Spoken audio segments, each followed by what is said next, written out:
আমি নিরল হাই স্কুলের ছাত্র। এই বছর মাধ্যমিক পরীক্ষা দিয়েছিলাম, তাতে আজকে রেজাল্ট বেরোনোর দিন।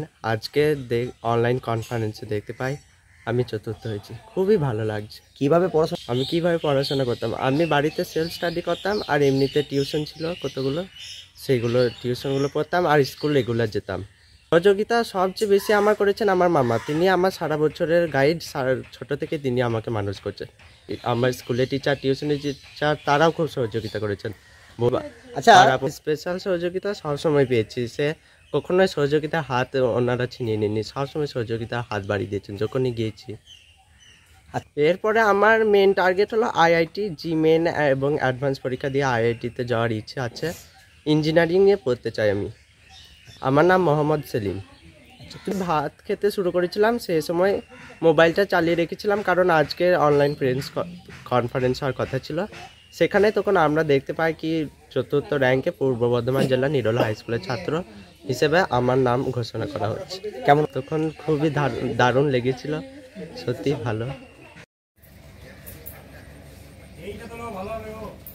ছোট থেকে এখানে মানুষ হচ্ছে খুব কষ্টের সাথে, আর ধরেন মাস্টাররা খুব ভালোবাসতেন, মাস্টারকে খুব ভালোবাসতেন, আর যে কষ্টের সাথে মানুষ হচ্ছেন আপনারা সব সহযোগিতা করবেন।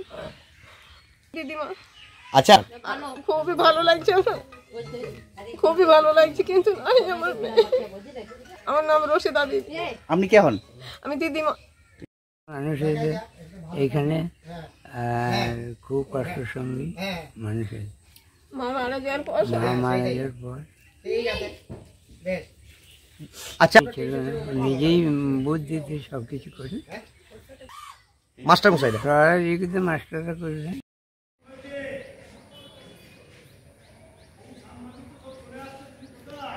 এটাতে কত আনন্দ বলতো আজকে, এটাই তো আনন্দ, এটাই আনন্দ।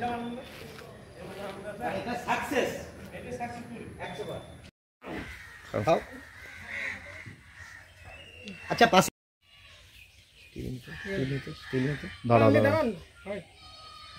এই নাম্বারটা জসিম টু কিলো তো 1 মিনিট। এসো না, এসো না।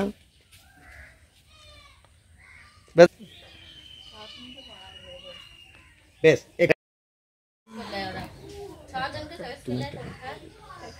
দাদুকে তুমি একটু খাও, দাদুকে তুমি ধরে খাও, দাদুকে তুমি খাও দেখি। দিদাকে নানিকে খাও।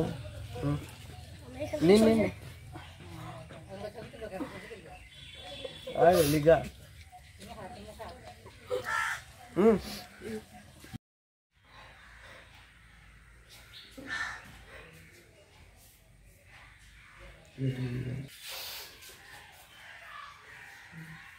মোহাম্মদ সেলিম আমার ভাগ্নে। ও খুবই মেধাবী ছাত্র, আমরা দারিদ্র ঘরের ব্যক্তি। সেই সূত্রে ওর আনুষঙ্গিক বিষয়ে অনেক অসুবিধা হলেও ও দারিদ্রতার মধ্য দিয়েই ও নিজেকে স্ট্রাগল করেছে, এবং স্ট্রাগল শুধুই করেনি, সারা অল ওভার ওয়েস্ট বেঙ্গল সে আজ 4th র্যাঙ্ক করেছে। এবং আমাদের শুধুই আমাদের গর্ব নয়, আমাদের গ্রামের গর্ব, আমাদের আশপাশের গর্ব, আমাদের স্কুল, উনি যে স্কুলে পড়তো অর্থাৎ নিরল হাই স্কুল, সেই স্কুলের গর্ব। শুধু তাই নয়, নিরল স্কুলের অবদান চরম এবং চরমভাবাপন্ন। ওনাদের টিচার এত সহযোগিতা করেছেন যা অভাবনীয় বা অকল্পনীয়। ওনাদের সহযোগিতার জন্যই আজ এই র্যাঙ্কিংয়ে সে পৌঁছাতে পেরেছে। এবং আনুষঙ্গিক যেসব টিচার ছিল তাদেরও বিশাল অবদান আছে, তার সঙ্গে সঙ্গে সবারই অবদান আনুষঙ্গিকভাবে জড়িত। তাই আশাবাদী আগামী প্রজন্মে বা আগামী ভবিষ্যতে সে আরও ভালো রেজাল্ট করুক, এই আশা কামনা করেই আমি আমার নাম হচ্ছে এমডি ফজলে করিম। ও আমার ভাগ্নে। আজকে খুবই আনন্দের খবর যে আমাদের স্কুলে একদম 5 থেকে পড়া ছাত্র মোহাম্মদ সেলিম আজ সারা রাজ্যে মাধ্যমিকে 4র্থ স্থান দখল করেছে। খুবই এক গরিব ঘরের ছেলে, এবং সে মোটামুটি ক্লাস 9 পর্যন্ত কোনো রকমই প্রায় টিউশনি ছিল না বললেই চলে। সে নিশ্চয়ই সেও বলবে স্কুলের মাস্টারমশাইদের সহযোগিতায় এবং ওর নিজের ঐকান্তিক চেষ্টায় খুবই ভালো ছেলে, মেরিটোরিয়াস ছেলে। আমরা আশা করেছিলাম 1 থেকে 10-এর মধ্যে সে র্যাঙ্ক করবেই, যা 4th হয়েছে তাতে আমরা খুবই আনন্দিত। এবং ছেলেটা যে ভবিষ্যতে আরও উন্নতি করুক, আমরা সেই আশাই করি। ওই আরেকটা জিনিস এখানে বলার কথা, সেটা হচ্ছে ক্লাস 8-এ যে ন্যাশনাল মিন্স কাম মেরিট পরীক্ষা হয়, সেই পরীক্ষায় কিন্তু বর্ধমান জেলায়ও ফার্স্ট হয়েছিল। এখন তো আরও ভালো রেজাল্ট করলো, আরও ভালো র্যাঙ্ক হতো। ইংরেজিতে দুটো সামান্য ভুল করার জন্যে ইংরেজিতে 95 পেয়ে গেছে। ও পরীক্ষা দেওয়ার পরই বলেছিল যে ইংরেজিটা আমার এই ভুলটা হয়েছে, না হলে আরও 2 নম্বর কি 3 নম্বর বেশি পেত। যাই হোক, আমরা এর জন্য খুবই আনন্দিত।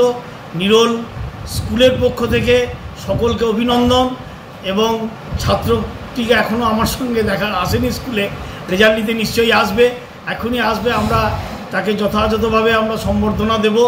এবং আমাদের নিজেদের তো, আমাদের সমস্ত শিক্ষক শিক্ষিকার ঐকান্তিক প্রচেষ্টা এবং ওর সবচেয়ে বড় প্রচেষ্টা, এবং ওর আমরা যতদূর জানি সেলিম ওর মামার বাড়িতে থাকে, মামাও প্রচণ্ডভাবে চেষ্টা করেছে যাতে করে সেলিম একটা ভালো নিজের পায়ে দাঁড়ায় বা ভালো রেজাল্ট করে।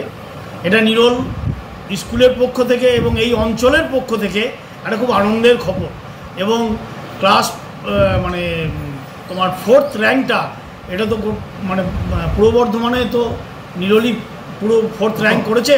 এবং 1 থেকে আমি যতদূর খবর পেয়েছি 1 থেকে 10-এর মধ্যে কাটোয়ার কোনো র্যাঙ্ক হয়নি।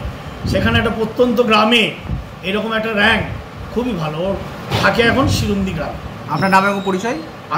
আমি এই স্কুলের ভারপ্রাপ্ত প্রধান শিক্ষক দিব্যেন্দু হাজরা। হ্যাঁ হ্যাঁ হ্যাঁ বলুন।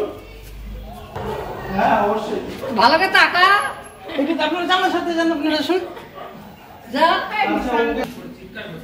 ওর নাম ওর এদিকে আগে ভাই, তোমার নাম কোন স্কুল? কত পার্সেন্ট? সব থেকে কোনটা বেশি ভালো মার্কস পেয়েছো? এখন তো সাবজেক্ট জানা যাবে, স্কুলে গেলে জানা যাবে কি নিয়ে পড়বে। ইন্টারেস্ট ডেভেলপ করে যদি অন্য কোনো লাইনে, তবে দেখবে। বাহ,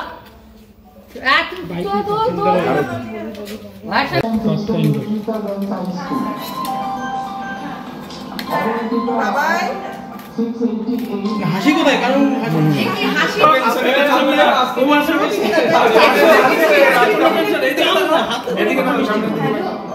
আপনি একটু খাওয়ান, মিষ্টি খাওয়ান দিদি।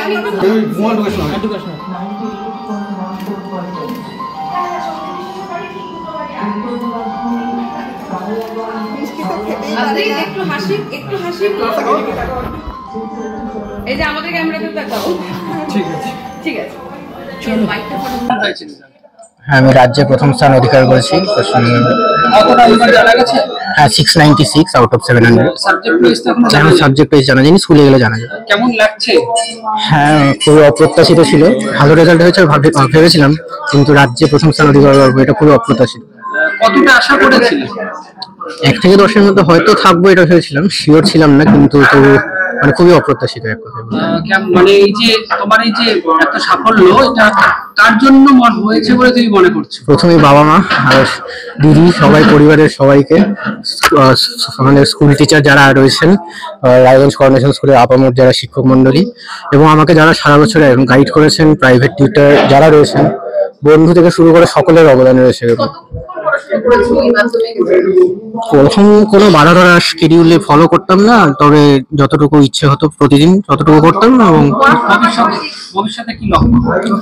ভবিষ্যতে আপাতত মেডিকেলে যাওয়ার লক্ষ্য রয়েছে, তবে অন্য কোনো লাইনে যদি ইন্টারেস্ট ডেভেলপ করে তবে সেটা পার্সিউ করতে পারি। আমাদের স্কুলে হয়তো করোনেশন স্কুলেই ভর্তি হবো।